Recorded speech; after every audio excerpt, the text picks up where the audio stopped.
There's an arising epidemic that's affecting over 250,000 people every single year, both athletes and non-athletes alike. And no, it's not another virus, it's not a new emerging disease, it's ACL tears. In this video, I'm going to be explaining the different classifications of ACL tears and why one classification, non-contact ACL tears, can actually be, in most cases, completely preventable. So we're going to be doing a deep dive into ACL tears, what's actually causing them, and what can we do to prevent them. Now this is a topic that's very near and dear to my own heart, as I myself have had a career-ending ACL tear. And so because of that, I've spent the last 4 years researching this very own topic, and I want to share it with people because I know how powerful that this information can be in actually completely preventing these injuries and making sure that they don't happen.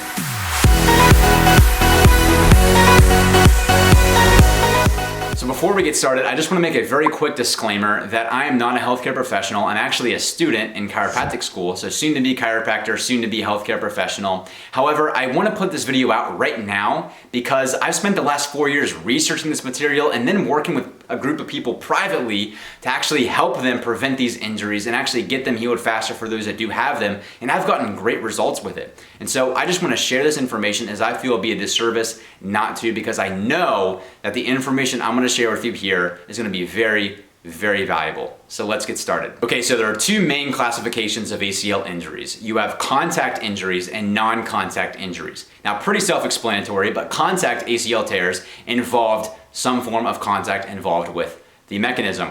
So I'm gonna go ahead and put a picture here so you guys can see of a contact ACL injury. They can be pretty gruesome for sure, as this one is. And the question is, are these preventable? No, absolutely not. Unfortunately, it's just the nature of the sport, the nature of the injury. If you put the knee in a vulnerable position and then exert enough of a force into it, you're gonna get an injury. Now the second type, non-contact ACL tears, completely different story. I'm gonna go ahead and play a clip of a non-contact injury.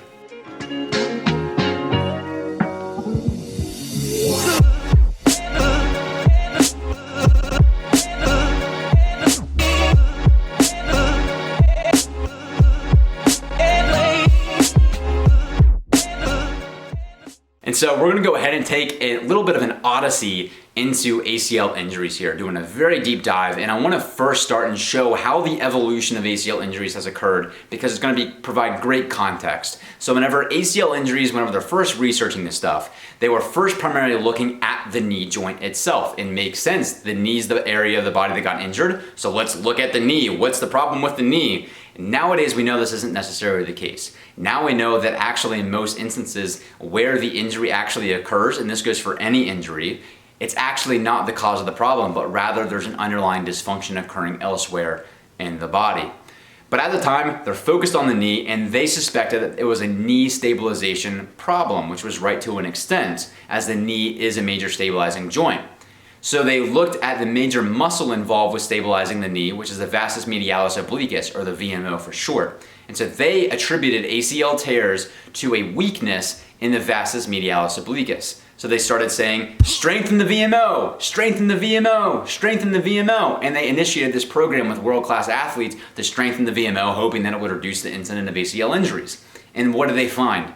In most instances, it didn't help the incidence at all. And in fact, in some cases, it actually increased. And so for record here, the baseline of ACL incidences is about 10% of a team for collegiate and high school athletes will have an ACL injury every single year, 10%. And so they gauge whether a team has a high incidence or high prevalence of ACL injury or a low prevalence, whether it's above 10% for high or below a 10% if there was a low prevalence for that season. So whenever that didn't work, they started to do more research. They wanted to understand it better. And what they found was that they were looking at the mechanism and trying to understand what body planes of motion are involved with the mechanism of the injury. And they found there are three primary mechanisms for ACL injuries. Number one is hip adduction, hip adduction. So the hip is going inwardly toward the body. Number two is hip internal rotation, so the hip is rotating toward the body. And number three is tibial anterior translation, so the tibia bone is going forward. So if we put up a little image here of the knee for your reference, and I'm gonna go ahead and make a knee joint with my fist. The bottom fist is going to be the tibia, top fist is gonna be the femur. So what's happening? Hip adduction, so the femur is going inwardly toward the body, an internal rotation. So the femur is doing this motion and the tibia is going forward. Now, since I'm studying the musculoskeletal system, I understand that if the tibia translates forward, it's also going to do a little bit of external rotation, a little bit. So it's going to externally rotate like this. So the knee joint is doing this motion here, that motion. Now, what's that doing to the ACL ligament that's attaching to the back of the femur to the front of the tibia? It is stretching the crap out of it. Now, whenever they're studying this, they found that in most cases with, again, most cases here, not all cases, there's always your outliers, but in the vast majority of cases with non-contact ACL tears, it wasn't a one acute exacerbation that tore the ACL, but rather it was multiple small traumas built up over time that then wore out the ligament over time that then inevitably tore it in one instance. And so it's different than, say, a contact ACL injury where it's just boom, one incident immediately damaged. You have a healthy ligament and then a tore ligament just off the trauma. With non-contact, they found that it happened over time. And so their thought process was that they could prevent the injury by doing something called counter mechanism training. So they took the three primary mechanisms involved with the injury and started to strengthen the counter movements. So they started to strengthen the muscles involved with hip abduction, which is bringing the leg out. They started to strengthen the hip external rotators and started to strengthen the stabilizing muscles of the knee to prevent the tibia from translating forward. So they initiated the counter mechanism training program and all the world-class athletes were doing it, and what they find?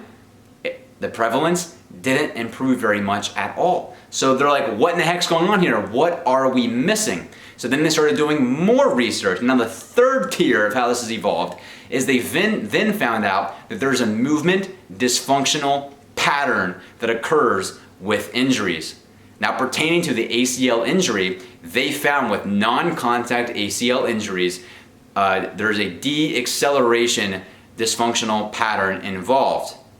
With non-contact ACL injuries, they found there's a de-acceleration pattern involved. So essentially, the athlete or the individual is not able to properly de-accelerate properly due to the fact that their de-accelerating muscles are not firing appropriately. So the major de-accelerating muscles of the body are the posterior chain, primarily the glute muscles. So the glute muscles are not firing properly, which then creates this cascade of the athlete or the individual not being able to de-accelerate properly, especially so whenever they're doing like change of direction movements, which they then found was the major causative factor of non-contact ACL tears. So because the glutes don't fire properly, they then found that there's a compensation mechanism that occurs as a response of that because everything in the body is interconnected. So the compensation mechanism is as follows. Number one, the anterior chain, which is the antagonist to the posterior chain, then becomes overly dominant because the posterior chain isn't firing properly. Does that make sense? So the anterior chain, or the quads and the hip flexor muscles, are overly active, they're overly dominant, and that then translates into the effect of the tibia translation whenever we go back to the mechanism of the injury. The second compensation effect involves the piriformis muscle. Now the piriformis muscle, I put a little diagram or a little picture here so you guys can see it. It's a very small muscle. It essentially connects to the pelvis, to the femur, and it is primarily an externally rotator of the hip. Go back to the mechanism of internal rotation. Now, the glute muscles are the primary hip extenders. And so what happens if the glutes are not firing properly, the piriformis then has to take over. Now the piriformis is a weak hip extender. So if it has to play the role of primary hip extender, it will become too stressed out. We call it the angry piri because it's a pissed off piri. And so it's overly fired and therefore it'll become dysfunctional. So therefore we don't get that external rotation factor, making the athlete or individual more prone to going internal rotation. The third main factor involves the TFL, or the tensa fascia lata. Now the TFL is a very small muscle on the lateral aspect of the hip. However, it has this huge fascial layer that extends all the way down the lateral aspect of the leg and connects into the knee. Now, with this, it becomes too tightened, or it becomes too shortened essentially. And whenever it becomes tightened or shortened, it predilects the knee into going inwardly, or hip adduction. It creates this knee valgus-like position, which again involves the mechanism of the hip going in and internally rotating. And now we could stop there and say, oh, it's a compensation effect. So let's just work out the compensating muscles with the primary issue of gluten activation and we'll fix the issue. However, we have to take a deeper dive at why the glutes are inactive in the first place. If we don't understand that, then we're really not going to get to the root cause of the problem. So with any issue with a muscle inactivation problem, and the glutes included in this, there's three primary things that are going on here, or at least one of the three. Number one is a joint issue. The joint issue can be involved with a joint alignment issue segmentally. This is what chiropractors primarily deal with, which is the alignment and function of the joints and the nervous system. The second aspect is an actual muscle problem. So either the muscle is too tightened or shortened, or it's too lengthened and inhibited. And so with this, you could do things like tissue extensibility work, which is working with a foam roller or a lacrosse ball, for example. You can also implement stretching in different variants, forms of stretching, like P&F stretching, for example. And if it is a tissue or muscle and inhibition problem, you can do things like muscle strengthening or muscle stabilization. The third tier is going to be a brain issue. Now this is a little bit deeper. So there's something called neuromuscular control. So with a brain issue, you have a neuromuscular control issue where essentially the brain is not properly communicating to the muscle. Now this really requires a neuromuscular control specialist, someone who understands and can properly diagnose it and implement a treatment plan for them and do proper training to regain that neuromuscular control back. However, I think it's important to understand the main causative effects of why the muscle is inhibited, so then you can implement an appropriate treatment program to therefore treat the actual cause of the problem. Now in most cases, this problem is actually caused by an underlying syndrome that's facilitating this whole cascade of dysfunction. And it's called lower cross syndrome. Now, I'm opening up a whole nother can of worms here, and honestly, I could probably make, and I will, make an entire video about lower cross syndrome. So if this video that you're watching now has been published for a while and I already made it, I'll go ahead and link the video here so you can watch that. But with lower cross syndrome, what is going on here? So it's called lower cross because it follows this cross-like dysfunctional pattern, and it follows like this. You have a weak core stabilization followed by a weak glute activation. There's a first cross, and then the second cross is you have a tight and overly active erector spinae group in the low back, and a tight and overly active psoas or hip flexor muscle group. So it follows that cross-like pattern of dysfunction, followed by a weakness, followed by an overactive compensation mechanism. And that's the lower cross syndrome. Now again, I can go a lot more in depth with this. However, I just want to go ahead and give you guys some brief information so you understand how this all relates back to the knee. So with a syndrome as complex as lower cross syndrome, again, there are three main things that are involved with this process. Number one is going to be the segment. Now the segment, we can be talking about the segments in the spine. So we can get something called segmental dysfunction. Again, something that chiropractors are amazing at treating, called a subluxation is another term for it. But also it can affect other joints of the body as well. So that's a segment approach. The second thing here is going to be the overall posture. So with lower cross syndrome, if you guys see from the picture we drew here, it causes what's called an anterior pelvic tilt, where the pelvis tilts forward, and then it creates this hyperlordosis, or too much excess curvature in the low back, which can cause a host of other dysfunctions. The third problem here with lower cross is then it causes a movement dysfunctions. Something like glute activation, then triggering deceleration problem is an example of this. The purpose of why I said this here is most people, when they look at something like lower cross syndrome, or even if you look at something as just like saying you have a glute activation problem, you want to just strengthen the glutes and then maybe stretch the psoas or stretch the low back and strengthen your core. And that's all great, and it may get some results, but again, I'm telling you, it's not gonna correct the problem. Why? Because we're only treating one part of the problem.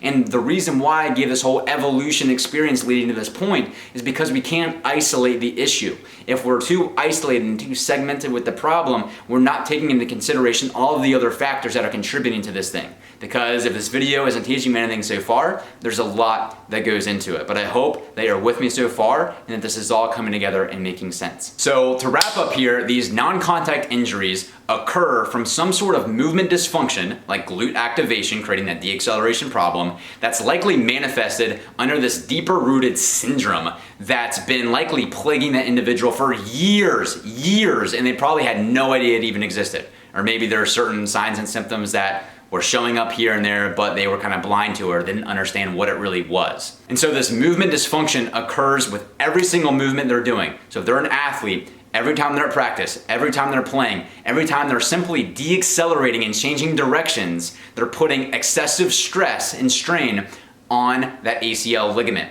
And through the process of elastic deformation, that ACL ligament is gonna get weaker and weaker and weaker until bam, one incident occurs and the entire thing completely ruptures. Now, if we don't take a proper understanding of this, what I'm talking about in this video, we can easily look at that and say, okay, it just happened, there's nothing you can do about it, go through your therapy, try to regain the strength in the knee, and then go out and play again. But then what happens? They go back out and they re-injure the knee again.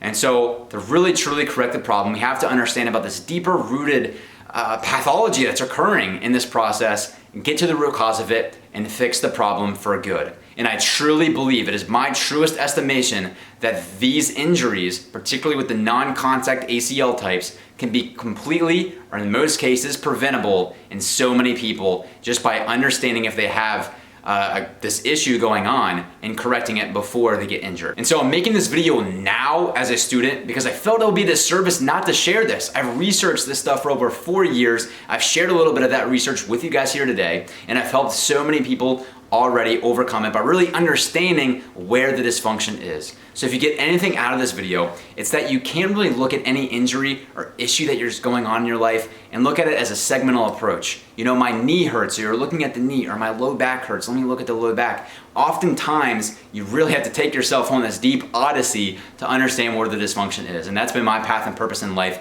is to understand the odyssey of everything, so that way I can get to the root cause of what's actually causing the problem in people's lives. And so I wish that someone had shared me this information back whenever I was still playing football, because I know it could have prevented the injury from ever happening in the first place if I took the right steps to actually overcoming that deep-rooted dysfunction that was occurring in myself. However, I'm so blessed and so fortunate that it happened to me, because it led me down this path to now where I'm making it my life's mission to want to help people uncover the root cause of their dysfunction and help them overcome it now and for the rest of their life. And so I hope you got something out of this video. If you did, give it a like, it would be much appreciated. Check out that RollerCoaster video if it is not uploaded yet.